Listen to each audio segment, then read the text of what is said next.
Hola, buenos días, ¿cómo están? Bueno, retomando con lo que tiene que ver con la teoría del segundo cuatrimestre, es que hoy vamos a ver el teórico de instituciones. Ustedes ya conocen algo del tema de la mano de José Blecher, ¿se acuerda que es quien desarrolla ámbitos de la conducta? Esta idea que luego retoma Pichon Rivière, ¿no? Para comenzar vamos a repasar lo que tiene que ver con el primer ámbito, que es el ámbito psicosocial del sujeto, que toma, digamos, o abarca al sujeto no como algo aislado, sino como un sujeto en situación, ¿sí? En sus condiciones concretas de existencia. Este ámbito abarca un ámbito aún mayor, que es el ámbito sociodinámico, que tiene que ver con lo grupal, con la grupalidad, ¿no? con los grupos donde este sujeto se mueve. Luego está el ámbito institucional, que es el que vamos a desarrollar ahora. Y por último está el ámbito sociocomunitario. Ahora bien, si nosotros quisiéramos saber algo de lo que sucede en la vida de los grupos, digamos, debemos observar el tejido institucional en el cual este grupo se está desarrollando, ¿sí? E incluir el ámbito comunitario, o sea, la sociedad, en la cual estas instituciones están insertas, ¿no? Bien, la vida de un individuo dentro de la cultura humana, digamos, se desarrolla desde que nace hasta que muere dentro de instituciones, grupos y organizaciones. Y es aquí, en estos colectivos, donde lo social se articula con lo singular de cada individuo para construir la subjetividad.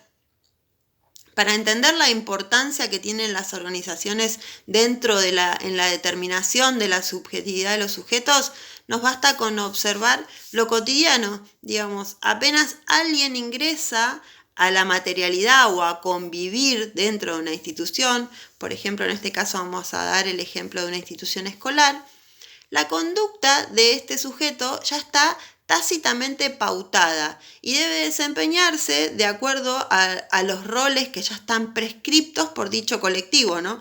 Por ejemplo, si va a ocupar el rol de docente, de alumno, de directivo, auxiliar, padre de este alumno, inspector, proveedor, etcétera, digamos, ¿no? Si estos roles se alteran o cambian, se vería afectado algo del funcionamiento de esta institución, ¿no? Para darles otro ejemplo sencillo, cuando entramos a una institución o a una organización determinada, por ejemplo, una farmacia, el orden institucional y comunitario nos determina de qué podemos esperar de ella, ¿no? de esta institución, en este caso la farmacia.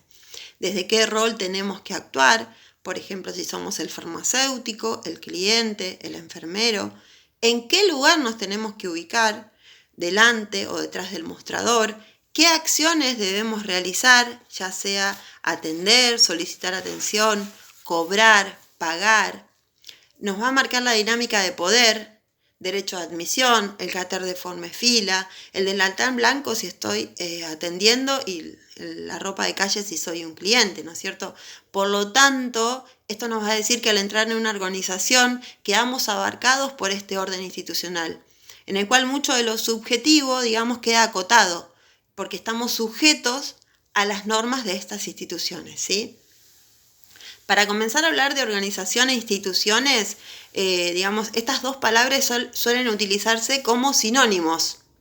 Pero por institución nosotros vamos a definir aquellos cuerpos normativos, jurídicos, culturales, que están compuestos de ideas, creencias, leyes, que determinan las formas de relación e intercambio social, ¿no? Vamos a dar un ejemplo de familia, salario, educación, sexualidad, tiempo libre.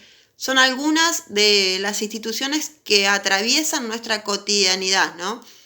Aunque el salario y la familia pertenecen a una norma universal, ¿no? Y por organización entendemos a la materialización o concreción de esta abstracción que sería la institución. La organización es una unidad social. La organización es un ente mediatizador entre la institución y el sujeto. Pero además, digamos, varias son las instituciones que atraviesan secundariamente a cada organización en nuestra vida diaria. Si retomamos el ejemplo del colegio, por ejemplo, vamos a ver en la institución de la sexualidad, cuando observamos que los sanitarios están divididos por hombre o mujer, ¿no es cierto? Vamos a ver en la institución del salario cuando concebimos a los maestros como trabajadores. Vamos a ver cómo nos atraviesa la institución de la justicia cuando detectamos la responsabilidad civil de los directivos de esta institución, ¿no? Entonces, cada una de estas instituciones que atraviesan la escuela, en este caso, nos imprimen cierta lógica, ¿no? O un orden simbólico al que nosotros vamos a llamar racionalidad. Por dar un ejemplo, en una escuela privada, por ejemplo, va a mostrar una relacionalidad mucho más fuerte en lo que tiene que ver con lo económico comercial, ¿no? Después Blecher va a decir también que toda institución y por orden toda organización está sujeta a conflictos, ¿no? Él lo que va a afirmar es que una institución no debe ser considerada sana o normal cuando en ella no existen conflictos, sino todo lo contrario, digamos, va a decir que cuando la organización está en condiciones de explicitar sus conflictos, de poseer los medios y la posibilidad de sortear estos obstáculos, digamos, y tomar medidas para resolverlos, ahí va a hablar de una institución que está en condiciones sanas, ¿no? Bueno, retomando este tema, vamos a decir que es un espacio de aprendizaje para los individuos que forman parte de una sociedad. De algún modo, estos dispositivos que usa el sistema para perpetuarse, o que la institución es algo creado por la sociedad y que contiene elementos para que esta sociedad se organice y se ordene, ¿no?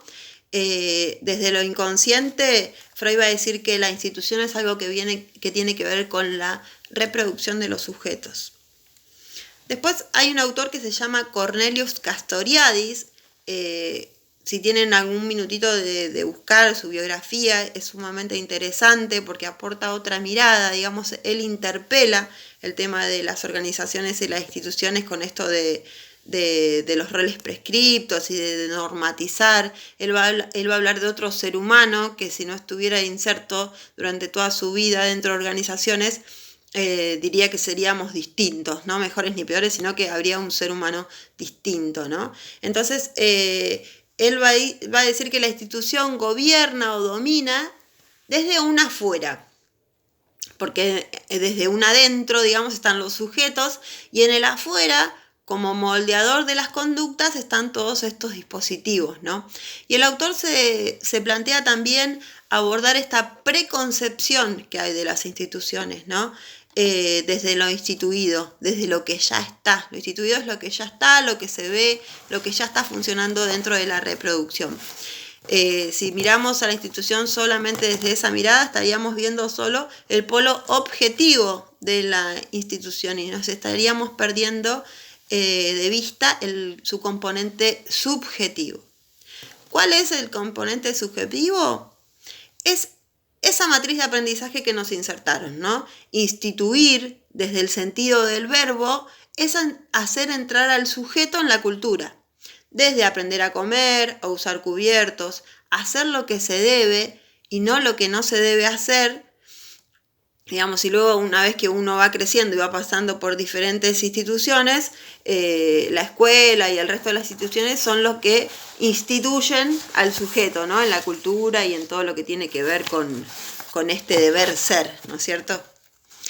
Bueno, después vamos a decir que las instituciones formales cuentan con algo que se llama organigrama, tienen una misión, objetivos a cumplir. Dentro de las instituciones se juegan diferentes niveles, digamos.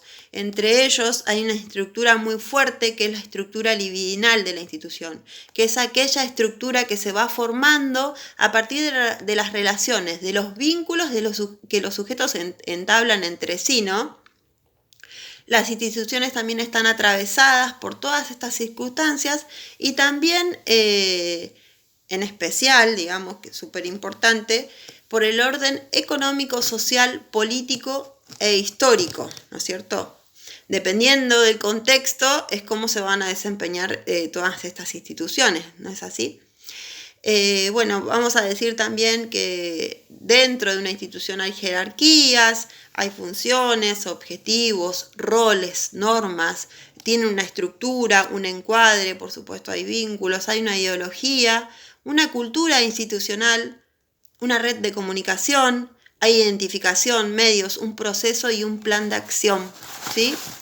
Y dentro de los organigramas va a existir, por supuesto, un organigrama formal, que es aquel que fue determinado por el tipo de organización y está formalizado jurídicamente, ¿no? Está acordado previamente por los integrantes y está relacionado con lo que se debe hacer dentro de la institución, ¿sí? Ahora bien, no siempre, digamos, la dinámica real, la comunicación y el poder funciona acorde a lo que está preestablecido, ¿no? Por el organigrama formal. Es por ello que de acuerdo a lo que sucede en la realidad concreta, digamos, en la realidad cotidiana, se configura una especie de organigrama funcional, ¿no? Que se establece en la práctica concreta y cotidiana del acontecer institucional, digamos, y está relacionado con lo que realmente se hace dentro de una institución. Por ejemplo, algunos empleados, algunos componentes o integrantes de esta institución, por experiencia, por antigüedad o por el tipo de información que manejan, adquieren mucho más poder al momento de plantear o de manejar algún conflicto, ¿no? Y luego existe un organigrama imaginario o libidinal, ¿sí? Se refiere a aquello, por supuesto, es muy fuerte acá el polo de lo fantasiado, ¿no? Se refiere a aquello que transite mucho más allá de los personajes y los objetos reales, ¿no? Esto está impuesto o se manifiesta en forma de creencias, deseos, proyecciones sociales. Es lo que inconscientemente el sujeto desea o su ideal de lo que debería suceder dentro de la institución, ¿no? Está relacionado con lo que se desea hacer, por supuesto. No puede ser consciente y está en estado potencial. A veces esta presencia es tan obvia que no se lo reconoce, digamos. Y es a partir de la visita de un observador externo, de una persona que hace análisis institucionales, o puede ser de un psicólogo social, que pueda develar esto que subyace, que puede ser en forma de malestar, conflictos, en obstáculos no visibles, ¿no? En estas tramas vinculares donde cada uno trae su proyección fantasiada, que mucho no tiene que ver a veces con lo que está instituido o con lo que tiene que ver con lo formal, ¿no es cierto? Entonces, hacer un análisis institucional o que vaya un psicólogo social puede hacer posible que esto se verbalice, ¿no? Es sumamente interesante, digamos, el trabajo que puede realizar un psicólogo social dentro de la institución, ¿no? Bueno, y luego va a decir que la dinámica de una institución está impulsada por el interjuego de dos sentidos opuestos, ¿sí? Y ahora vamos a hablar de lo que tiene que ver con lo instituido y lo instituyente. Nosotros llamamos instituido a todo aquello que está formalizado y aceptado, consciente o inconscientemente dentro de la institución. Todo aquello que tiende a conservarse, digamos, para reproducir lo establecido, forma parte de lo instituido, lo que ya está, lo que fue acordado, ¿no es cierto? Lo que tácitamente es lo que se debe hacer. Y lo instituyente, por el contrario, es la fuerza que insiste hacia el cambio de lo instituido. Está conformado por el anudamiento de deseos, de creencias, de anhelos que cada sujeto espera realizar, ¿no? Lo instituyente permite sostener la tendencia al cambio. La tendencia al cambio de cada institución para favorecer su adaptación a la dinámica sociohistórica donde se desarrolle, ¿no? Porque a veces lo instituido queda en el tiempo o ya no es funcional a lo que sucede, digamos, entonces lo que tiende el instituyente en este movimiento dialéctico es dar una vueltita más en espiral, ¿no? Lo instituido siempre es como el polo de la resistencia, va a tender a preservar los aspectos identitarios de cada organización, ¿no? Y cada institución, digamos, es producto de la pugna o de la lucha a estos dos opuestos, o también puede ser producto de una adecuada dialéctica de ambas fuerzas, ¿no? Para buscar el equilibrio, para que las cosas funcionen. Tanto la fuerza instituyente como lo instituido son expresados por los grupos que configuran las instituciones, ¿no es cierto? En cada tensión entre los grupos y subgrupos, estas fuerzas se expresan en la búsqueda de una síntesis que fortalezca la organización, ¿no? Que dé lugar a algo nuevo, una idea superadora. Y por último vamos a hablar de los grupos objeto y los grupos sujetos dentro de las organizaciones, ¿sí? Los grupos se manifiestan en dos formas. Están los que no conciben otra forma de interpretar la realidad que no fuera dentro de las normas de la institución. Jamás, por ejemplo, muestran oposición, ¿no? Los grupos objeto. Y por el contrario también está la otra cara del grupo objeto, que es la rebeldía absoluta, la oposición permanente, digamos. Ambas formas de manifestación, esta que tiene que ver con el deber ser y con no oponerse jamás y hacer solamente lo que dice la institución, y la otra contraria que es la rebeldía total, digamos, se basan en una creencia de un ideal, ¿no? En una creencia idealizada. Los conformistas, digamos, creen en el ideal de que el deber ser es todo lo que deben hacer, y los opositores también, digamos, depositan en el modelo que esperan que es el ideal, ¿no? Luego están los grupos sujetos. Estos sujetos son la acción instituyente, digamos, dentro de la institución, es decir, que proponen algo diferente y se manejan con formas predominantemente autogestivas, ¿sí? Ellos son los que generan sus propias ideas, son los que proponen cambios, digamos, esta fuerza que pugna por realizar algún cambio dentro de la institución.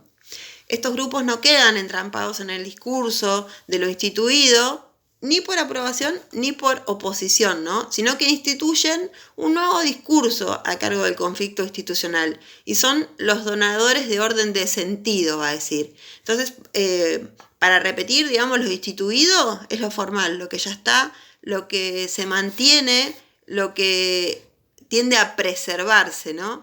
Y todo lo que tiene que ver con lo instituyente es esta fuerza nueva que tiende por generar un cambio, ¿sí? Luego, una vez que...